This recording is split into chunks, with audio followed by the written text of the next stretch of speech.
encore baké vraiment moi j'ai travaillé pour Félix Sekedi ba est nyonso wana o nyonso so nyokama kaka fait incapacité les Félix Sekedi ne fait rien il connaît mutu moko abuna na autant mobimba les politiciens ya yo moko bokopera kana bozala kata gouvernement basundoli yo babwaki le bere ba okopera na bango na banguna yo kolonga faut zala nzamba zala na yo pour résister même des jours. Il ne connaît pas que cette guerre, c'est pour le profit. Le président Félix Sekedi. Guerre quoi appelle le loi qui met l'autorité à Goma Bakimaki. C'est nous qui vont compatir. C'est nous qui allons en pâtir. Donc, tu as quoi tu as un sika kokendete. Dans la mboka mi balete. Donc, il faut qu'on se paie là. Que mboka na biso et kambama kaka na Congolais. Ata bolembu na ye, ata ba faiblesse na ye. Mais par rapport à ba o bazo ya ba Rwanda ba kamba biso. Ce gouverneur là bazo le banakini à Rwanda. Hein? Et vous voulez que Mboka Nabiso et la dominé par les Bakina Rwanda? Non. Les politiciens, na kokabola ba poste, ne barrière mbango pembe na Félix Sekedi. Mais pour la guerre, ba sundolié. Nani a cause la pembe wana. Et Kamere Kutu, azo ko convaincre ba député pour na ba que na dialogue en France.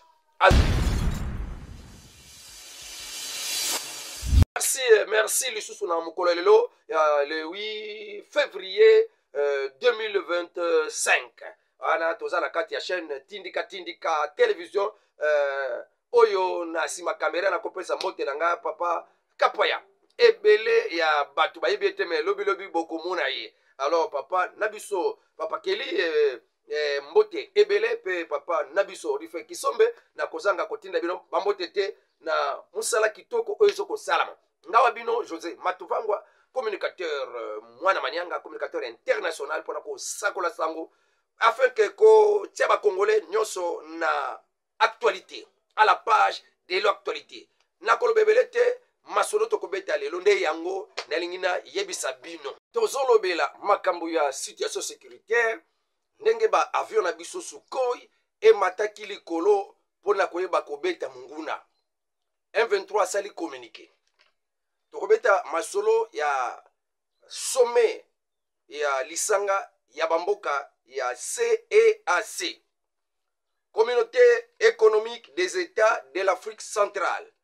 Wana izala kipo na ba ministre de défense wana tokoyoka ministre de défense alobinini a félicité tokobeta masolo ya sommet conjoint ezakuna na kati ya Tanzanie tokobeta lango solo le président Félix Sekedi a kete akolandango na vision conférence détermination ya Afrique du Sud kozala kaka na sima ya République démocratique du Congo alobi akomi kabanaba intimidation ya Donald Trump te alerte et pas ba congolais pona kolamusa bango bongo na tina makambo ezoleka Vital Kamerhe na kati ya complicité ya koyeba ko kabona mboka to ko infiltrer mboka na ba étranger.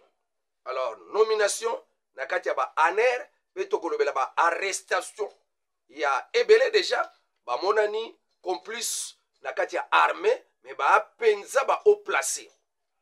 Donc kobeta masolo wana bandeko balandi na koki kobanda ko limbola na bino makambo oyo ezoleka te oyo na bongisili bino sans que na senga bino ke oyo aza nanu ko s'abonner nanu te na chaîne na bondelie aleka na ko s'abonner pe na sengi bino o kotimbala moko pona koyoka ngai otielanga j'aime o like vidéo e kosala bien pona ko sécuriser émission na biso na sengi yo mutu o lingaka ko commenter te atia mbote apamba o komelanga ke bonjour Mwana Manyanga, bonjour papa José Matuvangwa ane kozala malamu kabolela ngai pe émission na ba forum nyonso pona tobeta masolo bango pe bayeba masolo mboka ndenge zoko betama kuna pe na conseil des droits de l'homme ezaki na mkola lobby représentant na biso pe azalaki kuna na 47 pays o ba azalaki na kata ya Suisse vraiment batu nyonso sans kutu kekende na vote donc vote est inutile pour batu nyonso très d'accord peut-être convaincu que Rwanda azoko agressé République démocratique du Congo pe ko buka ba mibeko ya droit de l'homme donc bango nyonso basili ko sangana mpona kozwa mokano ya koyeba kopesa Rwanda sanction mpe kokita nanu bango moko sur terrain batala lolenge nini droit de l'homme ezalaki violé de 1 jusqu'à esika bachiffre esukelaka de A à Z violé bango moko bakita sur terrain batala mpe nsima nango bakopesa basanction wana toke na mama Thérèse Kayikwamba Wanière wana mpe azosala mosala kuna na kati ya Tanzanie lelo nde makambo ya président ezobanda ezosangisa chef d'état ya SADC na ya EAC mpona kolobela makambo ya République démocratique Congo mais avant ça moi avangu esalamaki réunion ya ministre ya affaires étrangères mpona babongisa nzela ya makambo oyo bango bakende kozwa conclusion donc chef d'état tolobaki déjà que président Félix Tshisekedi vu que makambo ndenge ezoleka kokaki kokende te mpe kolandisama ya population ndenge bayebisaki ye kolandela yango na vision conférence mama la première ministre nde mutu ase rendre kuna na place na ye mpona korepresente ye mais avant ça ministre ya affaires étrangères nde basanganaki mpona koprépare nzela mpona bango baya kaka mbala moko kopose signature mpe kopesa conclusion ne bango basila kosolola ke ndenge makambo basilaki kosolola esengeli anéantissement ya FDLR tout ça retrait à l'immédiat ya troupe rwandaise mpe M23 na sol congolais mpe arrêt immédiat ya bitumba biloko nyonso wana nde bake kobongisa mpe kozongisela bakongolais bokonzi na bango na baterritoire nyonso oyo M23 bavandeli donc koyebisa M23 bazongisa bokonzi ya bato banda na Goma ti bisika nyonso epai ya bakongolais oyo basengelaki kozwa bokonzi na bango bakolo pouvoir parce que bohabite kote wana illégalement nde makambo ministre ya affaires étrangères baseli kobongisa total siko lelo twa le 8 février 2025 mpona chef d'état bazala wana Cyril Ramaphosa akozala wana alobaki deja yango akozala wana donc makambo nyonso wana diplomatie ezokofuta totala ndenge makambo ekokendele bakatolika baye na plan na bango ya dialogue national oyo baobenga pacte pour la paix ekounir bakongolais na kati ya un gouvernement d'union nationale mpona kosilisa makambo ya est que gouvernement d'union nationale soki esali nde yango ekosilisa guerre ya est oyo Kagame mutu azokoluka yango ndenge atie M23 mpona Kagame mpona Nduhungirehe ministre affaires étrangères rwandais mpe makolo Yolande bazokodeklare ke M23 baza wana mpona koassire badroit ya tuti congolais na kati ya mboka ya République démocratique du Congo. Donc esengeli bajouir même droit comme ethnie nyonso ya na kati ya mboka ndenge bayebisa bango ke baza minoritaire esengeli promouvoir bango esengeli batela bango ko préserver bango na message nyonso de haine pe ya stigmatisation wana pona bango bazalaki kotosa batuchi te batuchi bazalaki ko boma bango epa ya FDLR pa FARDC ne yango wana batia M23 pona a protéger droit ya batuchi jusqu'à bazwa droit na bango droit nini bazwa mabele ndenge komoma na kati ya accord Kabila M23 bapesa bango province kuna ekoma un état à part selon accord ya 2013 Kabila sala na M23 oyo président Félix Tshisekedi aye kotelemela tikoyo soki yo chole yo katolika bolobi ke non tosala gouvernement d'union nationale est-ce que ça va résoudre cause profonde oyo Kagame alobelaka oyo atiela M23 na mboka pe mpona asoutenaka bango mpona likambo wana est-ce que non bachole bazocomprendre mpenza likambo wana to ils ne veulent que déstabiliser les gouvernements de Kinshasa sinon Kagame a autre pensée autre objectif que oyo abe senko baza nango. Combien de concertations qu'on a passé, combien de Sun City, combien de tolekisa, ça a arrangé quoi? Donc Kagame lobaka cause profonde des années pour Kagame tout ci bazo mabele pour la kati ya est. C'est pour cette raison FDLR baza danger pour la Rwanda, il faut éliminer bango. ata tosali gouvernement ya union nationale awa donc ba FDL baza kuna ndenge Kagame azokanisa okasi gere kosila donc baseli kobotika komembeso na ba chemin moko ya ezanga mutuna makolo oyo ezalo kolongola coup d'état ya régime en place oyo eza vraiment eye démocratiquement kuna na kati ya Kalei Sud Kivu na mboka ya Nyabibwe Sukhoi amataki a pulvériser ba base nyonso ya ba M23 bisika bavandelaki bakufi ebele destruction ya makasi ya ba place ba base stratégique ya ba M23 na yangwana ba M23 basali déclaration na communauté internationale bapare na bango ete ba intimider président Félix Tshisekedi pour atika ba bombardement parce que na ba bombardement na ye asili ko boma ba civil ebele basili ko kufa et pas ya gouvernement ya Kinshasa donc communauté internationale atala makambo wana oyo ya bombardement wana il faut se saisir na likambo wana penza parce que ebele ya ba civil bakufa d'après Corneille Nanga oya bomi plus de 3600 civils plus de 5000 blessés wana afunda kiti oyo bango nde bavizaki babisika oyo bango batie babase na bango nde bavize epa ya Sukhoi mais ya lobi ke ba civil bato bakufi or ke eza nde ba M23 ba Rwandais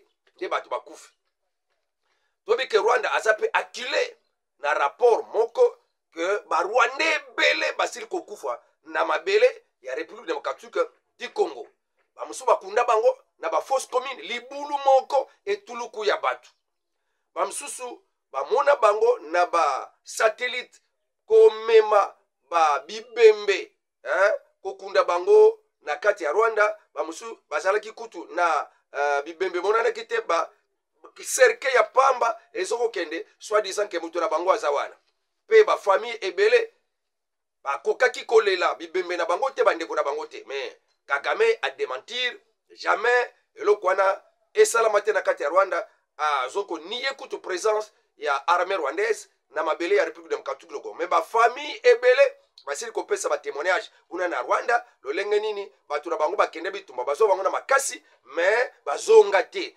ebele bapekisa bango balela bango bayokaki akufi bapekisa bango balela bango bango moko gouvernement ya Rwanda après na bango en charge pour kokundisa bango bisika pe eyebani te donc pe bele bakufeli na babele ya Congo batikala kuna comme ba cimetière bakundama te bapolela kaka na ba zamba wana nde rapport ezoko akile lisusu Paul Kagame ke abomisi batu na kati ya Rwanda ba militaire rwandais sur le sol congolais marqué ko wanga na ye mais ba expert ya Nations Unies bakendeki na ko démontrer comment ba Rwanda RDF ba militaire na ye baza na kati ya sol congolais ko soutenir ba M23 donc to mona que to kende penza na suka ya kokambama ya Rwanda epa ya Kagame suka ya règne ya Kagame vu ba makambo ebele oyo aza penza dedans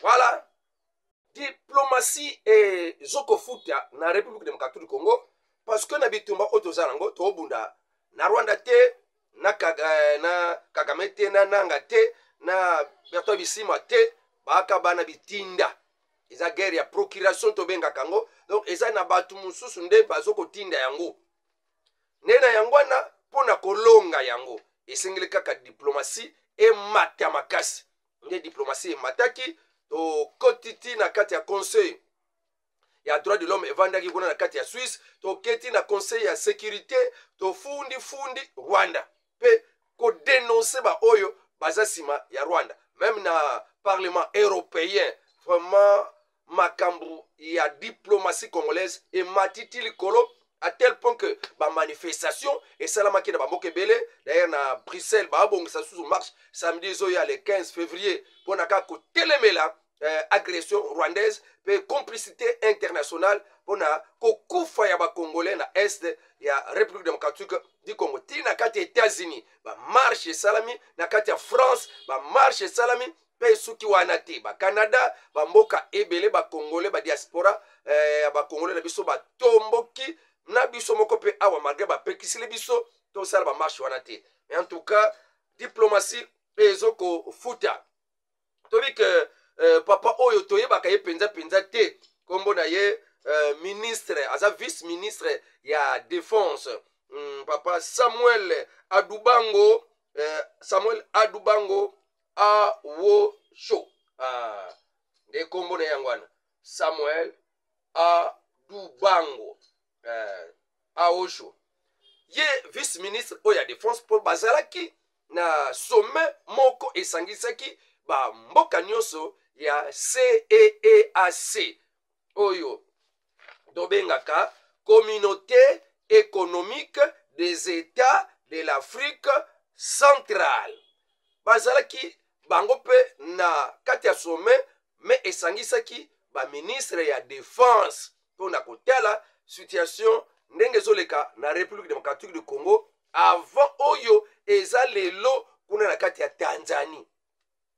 Kuna na kati ya sommet wana en tout cas ministre na biso ya défense wana adjoint vice ministre donc amonaki ezaleli ya baebele mosusu na kati na bango lokola bazo condamné te nde akendaki na kopamela bango koloba ke soki oye awa mpona kolobela makambo ya Congo kota mpe kodénoncer Rwanda comme agresseur. Mais soki oza na kati ya angle d'idée wana te oye kosala nini awa fale obima na yo ngai na kosigner eloko na bino wana te oyo ezokodénoncer Rwanda comme agresseur te na kosigner yango te mpe na kokanga mafoto na Rwandais oyo te bao bazokoboma mboka na biso wana maloba na kati ya émission ya lobi nde totielaki bino alobaki mpenza ya solo nde siko na suka nango baye kozwa conclusion oyo ezoloba ke tozwi mokano ya koyeba na kopointe du doigt Rwanda comme agresseur mpe tozwi mokano toyebisa Rwanda ke atika soutien na ye na ba M23 mpe toyebisa ba M23 babima alimedia na kati ya mabele ya bato ya République démocratique du Congo mpe Rwanda abimisa mapinga na ye na République démocratique du Congo wana badeso basili kozwa M23 tika na lombango sans condition bitumba bima na mabele ya République démocratique du Congo arrêt immédiat ya ba affrontement wana nde makambo asilaki kokanga.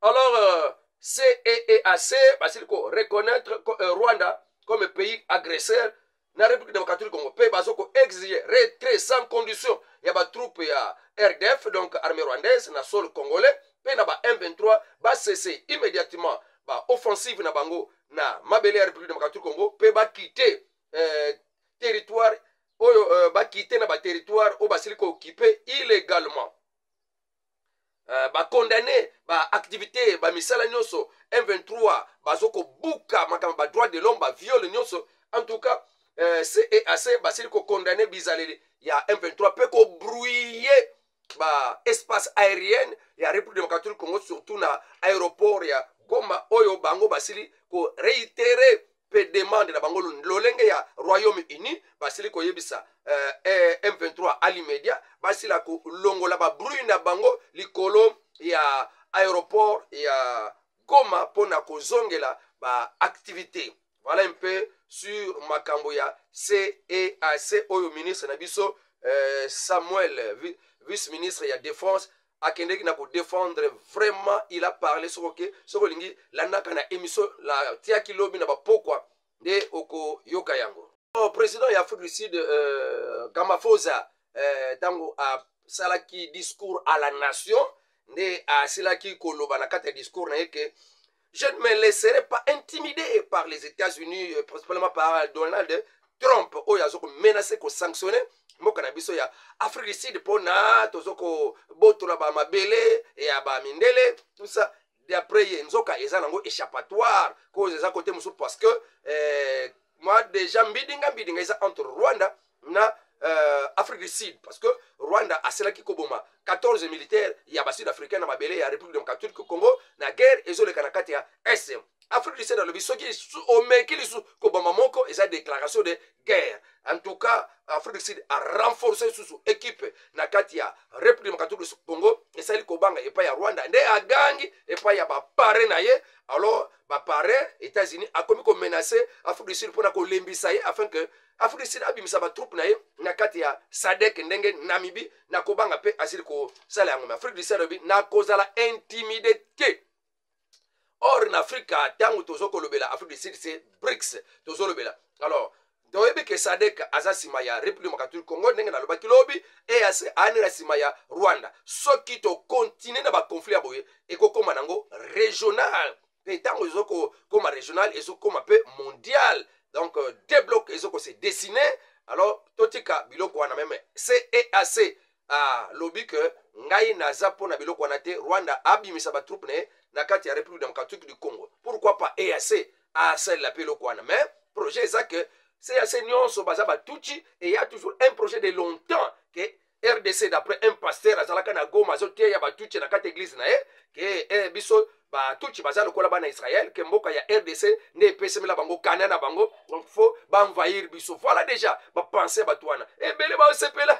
En tout cas bazui Goma M23 zui Goma bachilongwa. En tout cas on dit bazo sepela croyant que Mutazoya, Zande Yesu Christo, Azako Kamba RDC. Or que c'est un démon Rwanda qui a déjà fait des dégâts dans Katiamboka Nabiso, République démocratique Congo Toyebi. Pourquoi M23? Il ne se bat pas pour la cause des Congolais. Mais comment toi tu es Congolais? Tu étais en train de se réjouir pour la Ndenge Bazu Goma. Et Mutua, Batewana, c'était un Rwandais. Qui est à Rwanda. Toyebi comment Corneille Nanga, Azoko Mikumisa. Qui na Rwanda c'est une langue congolaise. Un certain temps même yemoko Patrick Mouya yaloba kango to loba n'importe quoi que bino bo travaillaka en connivence na Rwanda. Comment tu dis que qui na Rwanda est-ce que qui Congo et tu cause la langue Rwanda to qui Swahili pour le baké qui na Rwanda c'est une langue congolaise parce que il y a des Tutsi na katana ces Tutsi là-bas sont originaires congolais. Ils sont venus à partir de Bitumba Bele Banda 1930. Il y a toujours des guerres de Tutsi et de Tutsi, de Hutu. Al Bitumba Zalaka. Oh, il y a un pouvoir à Kimisi ba école Moussous. Ouais, il y a un pouvoir à Kimisi ba école Moussous. Et nous sommes un pays de refuge pour Nabino.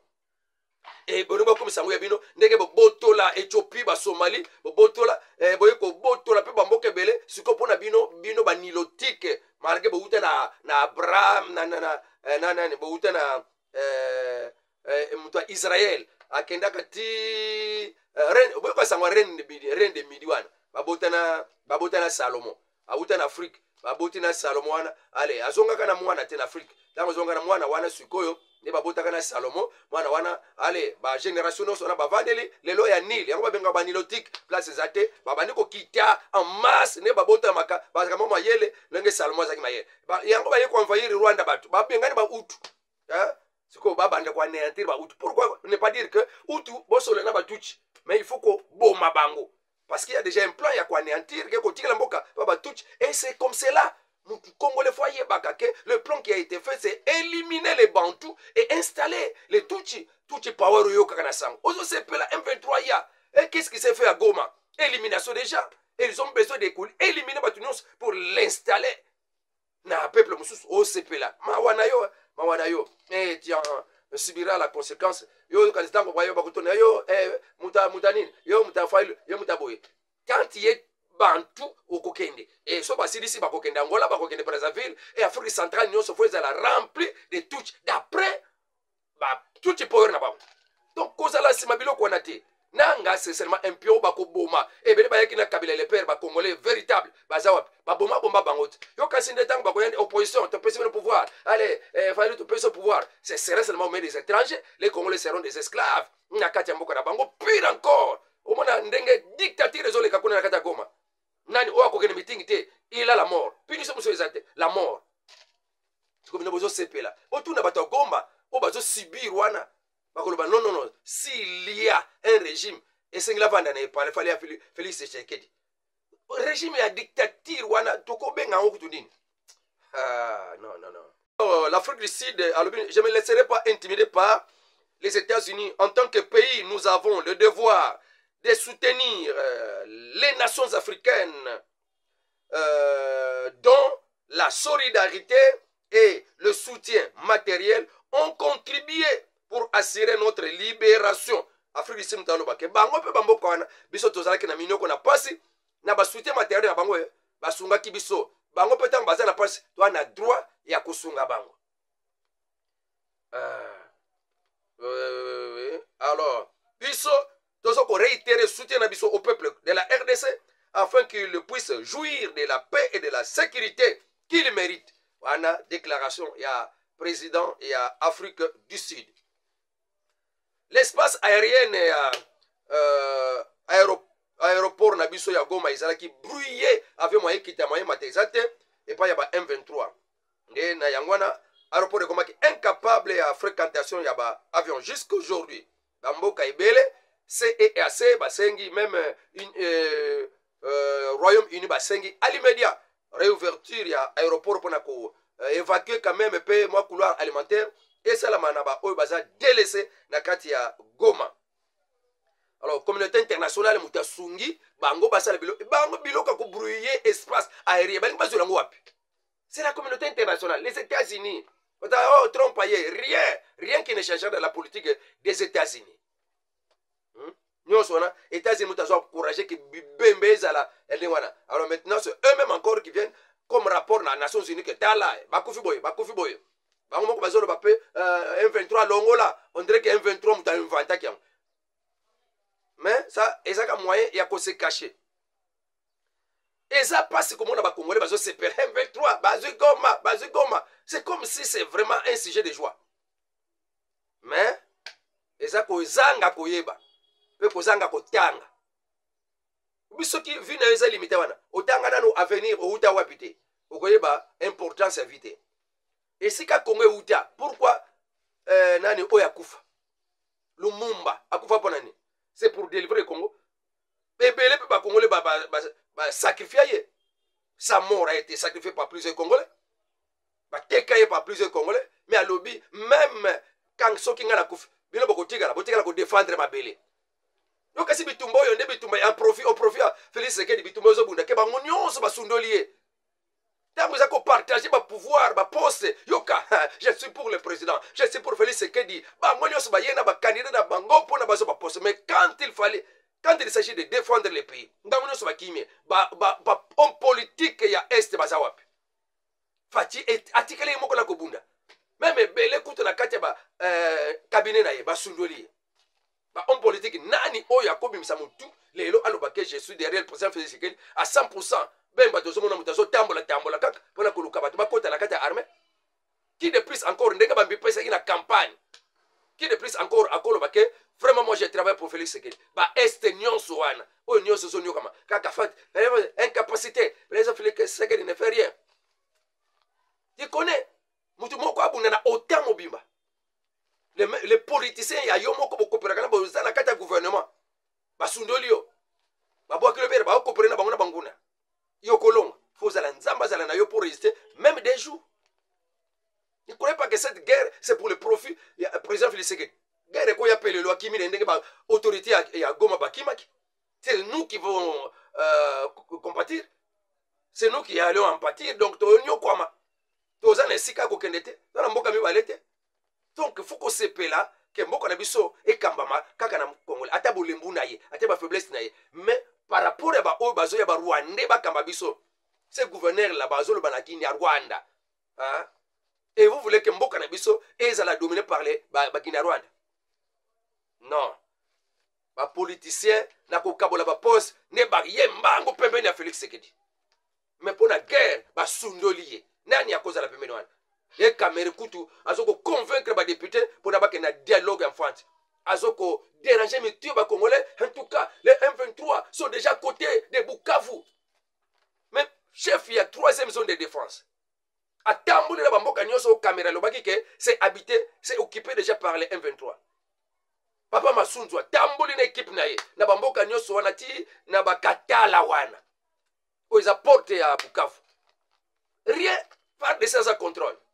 Mais pourquoi que ne peut pas sango et ko déranger bongo ya ba congolais ya côté terreur na kati mitu ya bato déjà kutu na ba message wana ba autorité civile belé ba kimaki na kati ya Goma misale ezale ki supenza penza te tout ça baso komemananu lokuta ala ba chaîne ezo sombo zo futa mana l'état ezo sala musala pété mais biso bato ofele tozo bunda pona kotalisa bato réalité que tout Goma n'est pas au main des M23. Sinon, wazalendo baye kopanza meeting bautaki wapi volon terminer na ba nomination oyo esili kosalama na niveau ya ANR pe arrestation ya chargé ya armée terrestre na biso na FARDC oyo azalaka ex patron ya DEMIAP oyo babengi Joseph oyo babengi Ndaiwel Ndaiwel wana nde yende basili kokanga ye wana complicité oyebi seri moko boye bafrançais bapesa soki bamédaille d'or soki biloko nini bapesa ye bamérite moko boye ngana baki bamérite epamba te alo bakangi na Frank Ntumba mpe toyokaki ke arrêté ye aliaki mbongo ya bato ba mercenaire il fallait soki 2500 soki 3000 mercenaires ye azwi kaka 250 mbongo nyonso ezokende ya ba 2500 soki ya ba 3000 il y a des chiffres de 3000 mercenaires, il y a des chiffres de 2500 mercenaires. Bon, nous sommes en réalité, il n'y avait que 250 mercenaires. Bakangi, ba interroger qui est na SNC,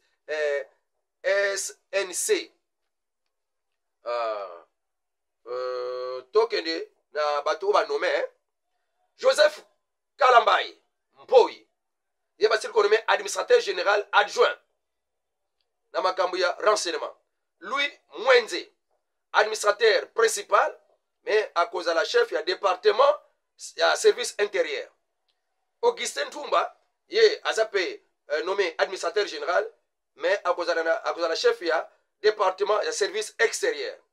Philemon Mbabwa, il est administrateur principal, mais chef, il y a département d'appui. Alex Kabouya, il est à cause de la chef, il y a département intelligence économique et financière.